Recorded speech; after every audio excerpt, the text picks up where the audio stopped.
Hi everyone, welcome to Simple Learning YouTube channel. इससे previous lecture में lecture number 1 में हमने प्रैक्टिस सेट 1.3 के थर्ड क्वेश्चन तक कंप्लीट कर लिया था। आज हम जो है वो फोर्थ क्वेश्चन स्टार्ट करेंगे। ठीक है, तो हमारा फोर्थ क्वेश्चन क्या है? In triangle ABC, AP is perpendicular to BC, okay, and BQ is perpendicular to AC, BPC and AQC. If AP is 7, BQ 8 and BC 12. हमें क्या करना है? हमें जो है ट्राइंगल CPA और ट्राइंगल CQB को जो है सिमिलर बताना है और AC भी फाइंड करना है। ठीक है, तो चलिए स्टार्ट करते हैं। ठीक है, तो चलिए प्रूफ स्टार्ट करते हैं। हम यहाँ पर लिखेंगे प्रूफ। यहाँ पर हमें दो ट्राइंगल सिमिलर प्रूफ करने हैं। In triangle CPA and triangle CQB, okay, CQB। अब इन ट्राइंगल में हमें देखना है क्या कॉमन है।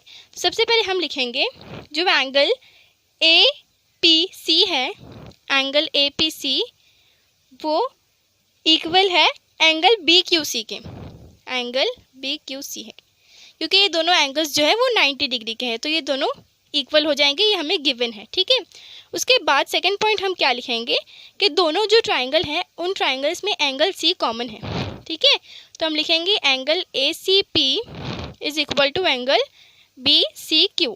यहाँ पर रीज़न क्या लिखेंगे? हम रीज़न लिखेंगे कॉमन एंगल। ठीक है, हमने ये रीज़न लिख दिया। उसके बाद अब ट्राइंगल के जब दोनों साइड्स इक्वल हो तो वो ट्राइंगल सिमिलर हो जाते हैं। कौन से टेस्ट से? AA टेस्ट से। तो हम लिखेंगे triangle CPA is similar to triangle CQB from which test? From A test of similarity. Okay, अब ये ट्राइंगल आपस में सिमिलर हो गए। हमें सिर्फ यही प्रूफ नहीं करना है, हमें जो है AC की वैल्यू भी फाइंड करनी है। तो हम क्या करेंगे? फोर्थ पॉइंट हम क्या लिखेंगे? ट्राइंगल्स के साइड्स को जो है वो प्रपोर्शन में लिख देंगे। ठीक है, कैसे? CP upon CQ is equal to PA upon QB is equal to CA upon CB। ठीक है, यहाँ पर हम रीजन क्या लिखेंगे? Corresponding sides of similar triangle, CSST। Okay, अब जो है हमें जो गिवन है वो वैल्यूज पुट करेंगे।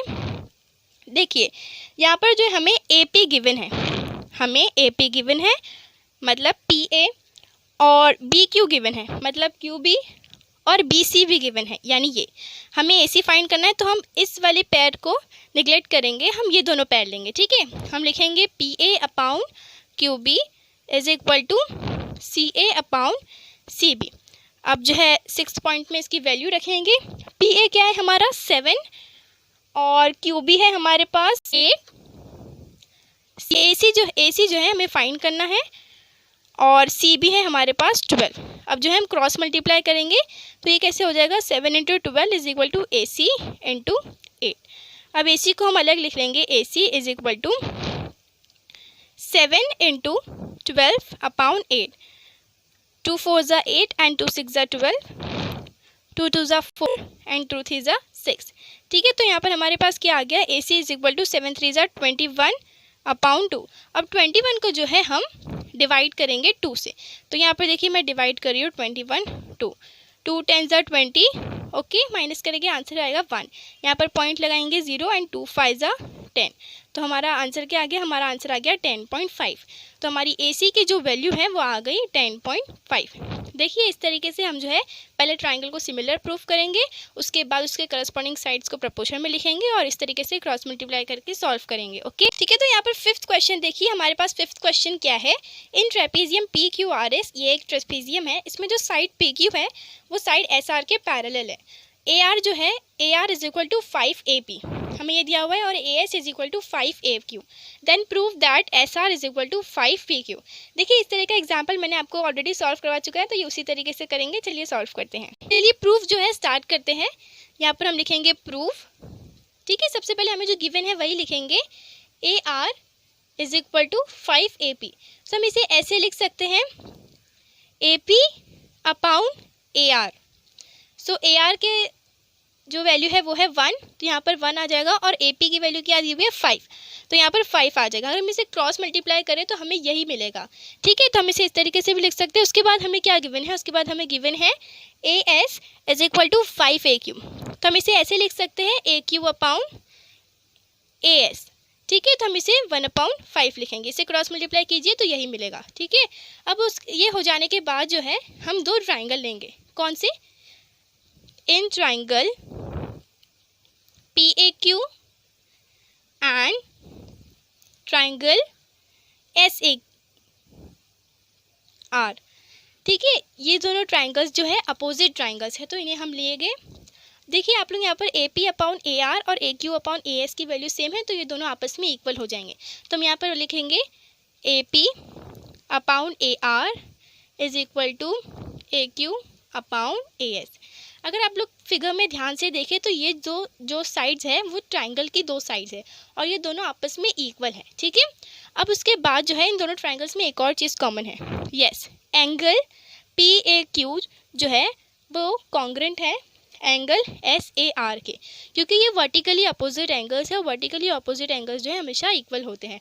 इसी ठीक है, इस तरीके से जो है इस ट्राइंगल में दो साइड्स और एक एंगल इक्वल है, इस तरह ये SAS टेस्ट से सिमिलर हो जाएंगे। तो हम लिखेंगे triangle PAQ is similar to triangle SAR from which test?